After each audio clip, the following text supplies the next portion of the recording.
लेकिन ये स्त्री है। जैसे आकाशवाणी हुई वैसे हमने सोचा हम गला काट दें इसका। अरे आपका तो वो साम्राज्य है कि इस कंस राज के ही भय से, कि इस कंस राज के ही भय से सुर और असुर नर डरते हैं। सुर और असुर नर डरते हैं, सुर और असुर नर डरते हैं। इतना डर है कि सिंह बकरी एक चरागाह में डरते हैं, इतना डर है सिंह और बकरी एक चरागाह में डरते हैं। कहा कि आपसे तो सुर और असुर सब डरते हैं, उसकी बात छोड़ दीजिए। शेर बकरी एक घाट पर पानी पीते हैं, बड़ी बदनामी होगी भैया माने पर। तो अब कंस पूछ रहे हैं बस जोर से, ऐसा क्या किया जाए? कहा यही हम सोच रहे हैं, एक काम करो। कहा बोलो। कहा इसकी 8वीं संतान से भय है ना? कहा तो 8वीं संतान दे दूंगा, जैसे जन्म होगा मार देना तुम। इसको मारोगे तो बदनामी होगी कि इतना लाड प्यार के साथ विवाह किया और सब कुछ किया और ये मार दे रहे हैं। कंस की बात समझो, क्योंकि विवेक से काम किया बस। और कभी भी विवेक जो है अपना होना नहीं चाहिए। और जब विवेक से काम किया तो कंस ने कहा कि भाई एक बात है, हमको विश्वास नहीं है, तुम्हारा तो विश्वास है लेकिन देवकी को नहीं विश्वास है, देवकी का विश्वास नहीं है। कहता हूँ कहा जेल खाने में डाल दूंगा। कहा तैयार है भाई जेल जाने के लिए। तो हमारे अग्रज और मेरे भाई, मैं तुम्हारा सम्मान करता हूँ और जब सम्मान करता हूँ तो क्या दिक्कत है? डाल दिया जेल खाने में। जेल खाने में डाल दिया तो पहला पुत्र हुआ खींतिमंत नाम का। अब बसदेव जी लेकर के आए किसी के पास, कहा कि ऐसा है भैया लीजिए।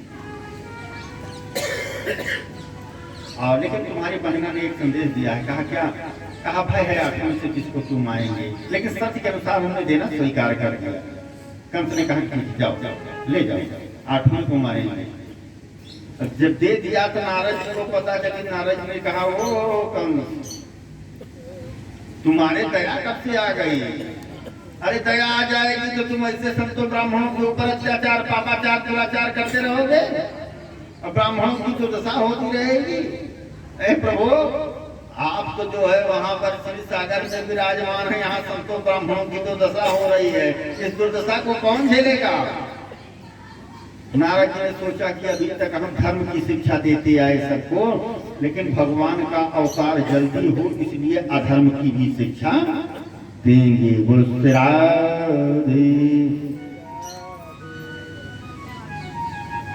तो अधर्म की शिक्षा दिया। नारद जी वहां से हरि का गुणगान करते हुए चले आइए। क्या हुआ? माइक गड़बड़ हो गया क्या? चलिए ठीक है। श्रीमन नारायण नारायण नारायण, श्रीमन नारायण नारायण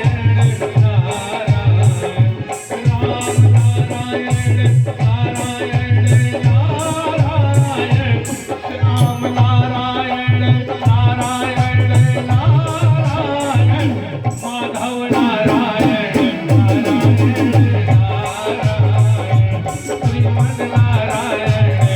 नारायण, श्रीमन वृंदावन बिहारी लाल की जय। नारद जी आ गए। कहा कंस, कहा क्या? कहा देवकी को कोई लड़का पैदा हुआ? कहा नहीं पैदा हुआ था।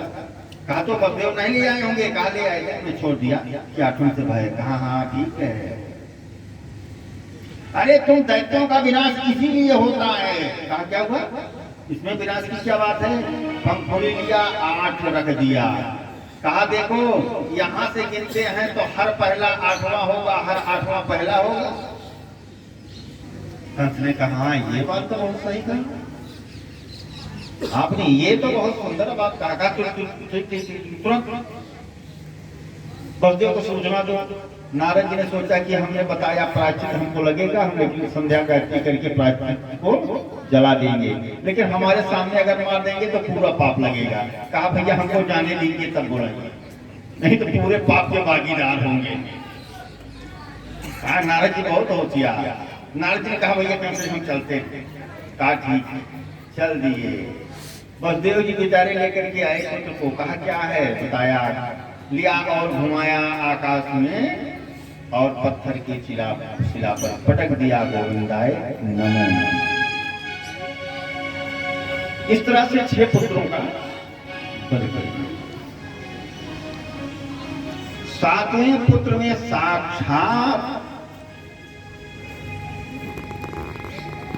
भगवान आ रहे हैं, बलराम भगवान। अब विष्णु भगवान ने क्या किया कि योग माया को बुलाया और योग माया से कहा कि ऐसा करो,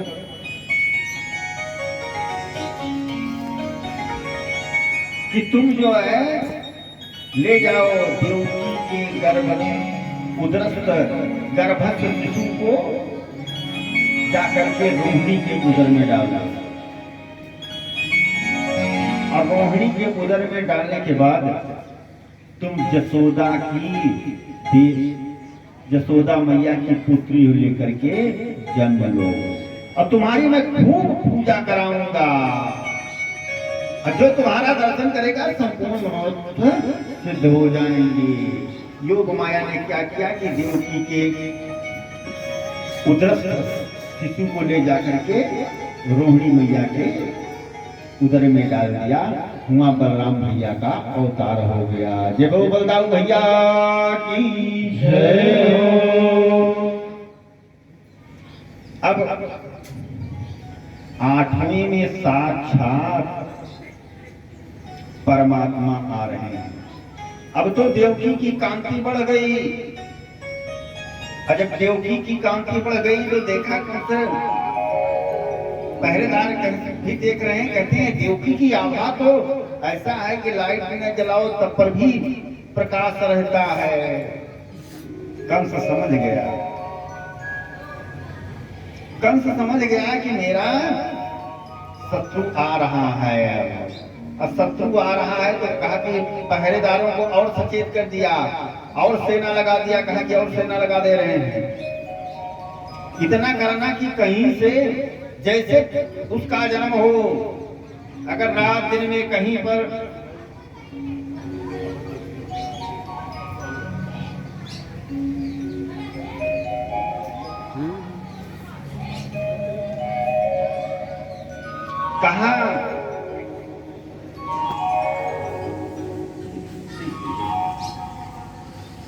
कहा ऐसा है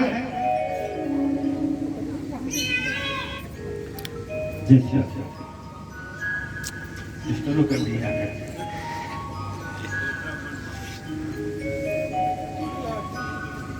यशोदा मैया के यहाँ बलदाऊ भैया का प्राकट्य हो गया, और प्राकट्य होने के बाद अब इधर पहरेदार को और सचेत कर दिया, और पहरेदारों को भी सचेत कर दिया, पूरी सैन्य व्यवस्था लगा दिया।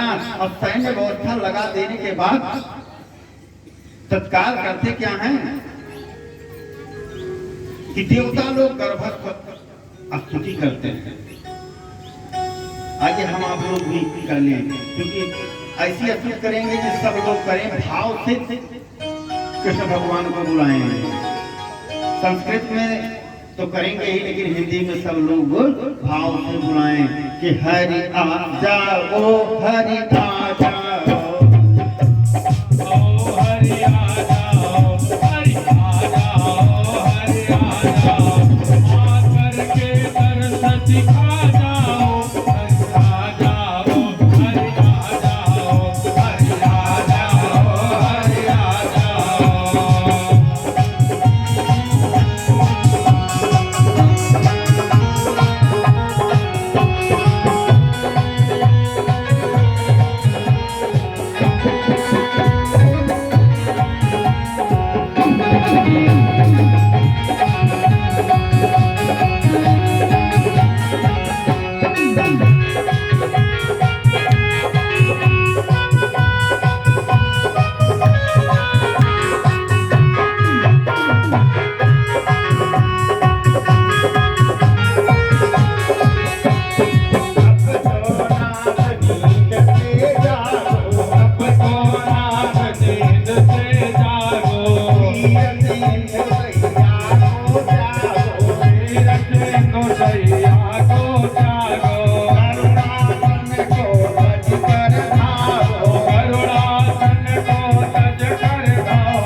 सेवा के बिहारी लाल की जय। इस प्रकार से गर्भस्तुति देवताओं ने किया था, हम आप लोगों ने किया लिया बड़े भाव। अब सब शुभ समय आ गया।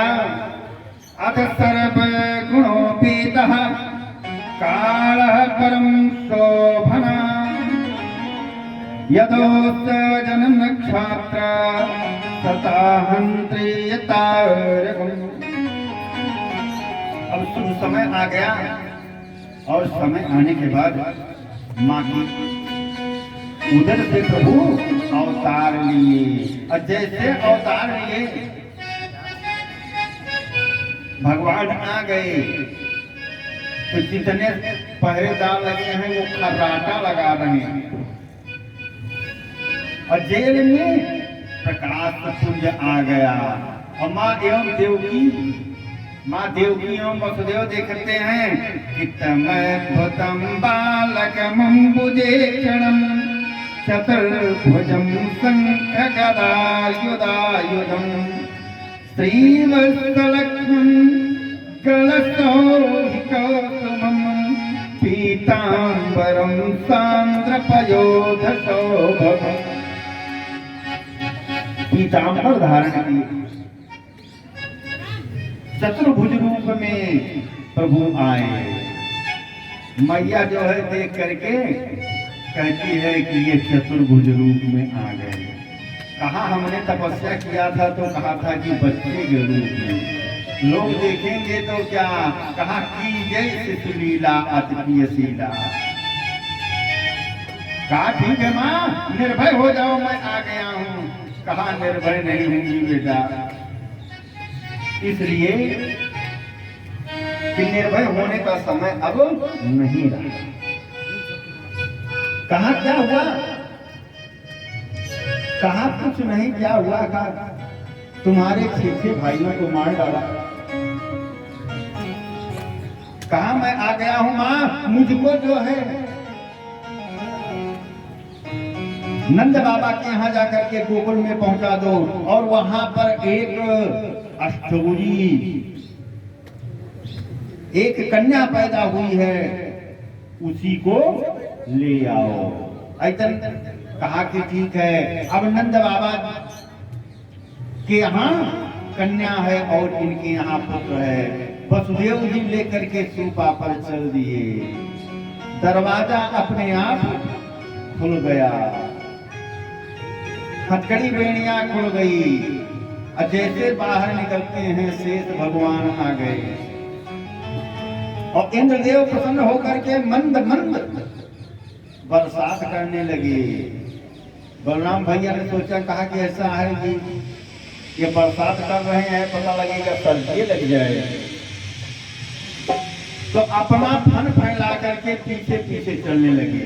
और जैसे जमुना में पहुंचते हैं कि जमुना जी में पांव रखते ही बाढ़ आ गई,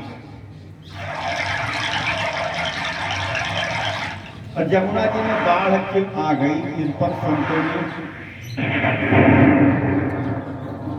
अनेकों मत दिए।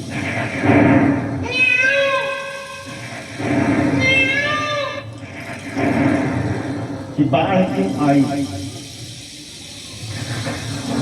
एक संत कहते हैं जमुना जी में बाढ़ इसलिए आई कि जमुना जी में तो सदैव जल रहता है, वहां बाढ़ आई नहीं। एक संत ने कहा ऐसी बात है, वहां बाढ़ आई। कहा क्यों, कहा जमुना जी के आंसू से बाढ़ आ गई। कहा क्यों, कहा वो रोने लगी। कहा क्यों रोने लगी, कहा इसलिए कि हमारे पति देव हैं होने वाले भविष्य में, और इनके बाल स्वरूप का मैं दर्शन करना चाहती थी, लेकिन अब कैसे दर्शन करूं, हमारे ससुर और जेठ दोनों साथ। बलराम भैया भी छाता लगाए हैं, और इनके बाल स्वरूप का मैं दर्शन नहीं कर पा रही हूँ, और न जाने कब कर पाऊंगी, इसलिए जमुना जी के आंसू आ गई, और उसी आंसू की बाढ़ है। और सोच रहे हैं कि चरण कैसे छूं। इधर तो जेठ जी हमारे जो है छाता लगाए हैं, मानो कि हम चरण भी नहीं छू पाएंगे। तो कृष्ण भगवान ने अपना पांव नीचे लटका दिया, जिससे जमुना जी चरण छू करके नीचे हो गई। बोलो श्री राधे। श्री राधे। एक ने कहा ऐसी बात नहीं। कहा क्या? कहा कृष्ण भगवान क्रोध करके अपना पांव नीचे कर दिए कि तुम हमारी धर्म पत्नी हो, अब देख रहे हो कि हमारे बड़े भैया हैं, हमारे पिताजी हैं, और पत्नी का काम है पति से अकेले में मिलना, और उनके सामने तुम एकदम चढ़ी आ रही हो, पिताजी की दाढ़ी तक छू लिया, अपना पांव जो है पटक दिया, डर के कारण बैठ गई। अनेकों मत हैं, लेकिन ठीक है, जो भी मत हैं, जो विद्वान हुए हैं, ठीक है, सबका अपना अपना विचार है। सुखदेव स्वामी तो ये कहते हैं कि माँ जमुना जी में बाढ़ इसलिए आई कि अपने प्रियतम का दर्शन करने के लिए, अपने प्रियतम का चरण धोने के लिए इसलिए बाढ़ आई। उसके बाद पहुंचते हैं वहां नंद बाबा के यहाँ, और नंद बाबा के यहाँ पहुंचने के बाद माँ यशोदा के बगल की एक सुंदर कन्या है, उसको ले लेते हैं वसुदेव जी, और लेने के बाद अपने लल्ला को वहीं पर लिटा देते हैं, और लिटाने के बाद लेकर के कन्या को चलते हैं। वसुदेव जी खूब रोते हैं। रोते किस लिए?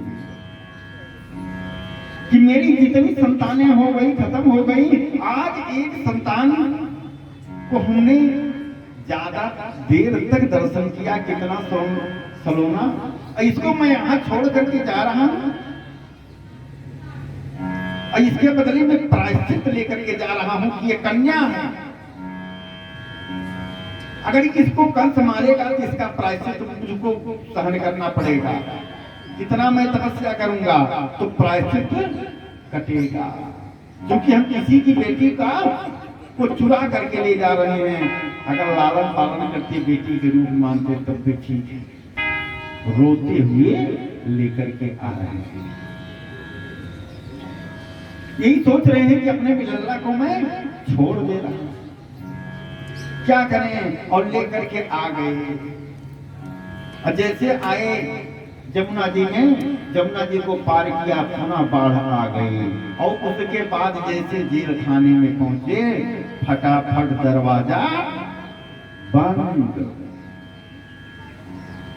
क्योंकि वो विष्णु थे और ये थी माया। माया में तो सब कस करके पकड़े हुए हैं ना, तो कहाँ काम होगा। अब हथकड़ी बेड़ी लग गई और कन्या रोने लगी। कन्या जैसे रो रही है, तुरंत पहरेदार जग गए। अब जग गए, अब तुरंत जाकर के ठीक आधी रात में कंस को संदेशा दिया। कंस जैसे सूचना पाए तत्काल आए, और जैसे आए वैसे देखते हैं, क्यों ईश्वर भी झूठ बोलता है। उस कन्या को लेकर के गोदी में ले लिए, और गोदनी में लेकर के हंसने लगे कि देवता लोग भी क्या मजाक करते हैं। उन्होंने कहा था कि ऐसा है, पुत्र हो गए तो पुत्री हो गई। कहते हैं कि मुझसे भगवान डरा दे, वो मुझसे भगवान डरा दे, वो मुझसे भगवान डरा दे, को मुझसे भगवान डरा दे, को खुद कर के आकाशवाणी कन्या का रूप धरा दे, को मुझसे भगवान डरा दे, को मुझसे भगवान डरा दे, को। अब वसुदेव और कृष्ण भगवान की झांकी, वसुदेव जी लेकर के आ रहे हैं भगवान कृष्ण को, और यहाँ नंद बाबा के स्वरूप में हमारे परम सम्मानीय श्री लक्ष्मीकांत तिवारी जी हैं। हल्दी अक्षत फूल और ये ये थाली में हल्दी अक्षत, ठीक है। जितने परिवार के लोग हैं सब पुष्प की वर्षा करेंगे, और सबसे पहले भगवान श्री कृष्ण का पूजन हमारे सामने से रास्ता छोड़ो। मुख्य यजमान महोदय सामने से रास्ता छोड़ो। दक्षिणा चढ़ाएंगे। उसके बाद परिवार के समस्त लोग जो है जो कन्हैया के बाल स्वरूप का दर्शन करने के लिए चाहते हैं वो दर्शन करेंगे। और इधर अगले दिन नंद बाबा के यहाँ जब देखा तब उत्सव हो रहा है। कथा यहीं पर विश्राम लेती है। अब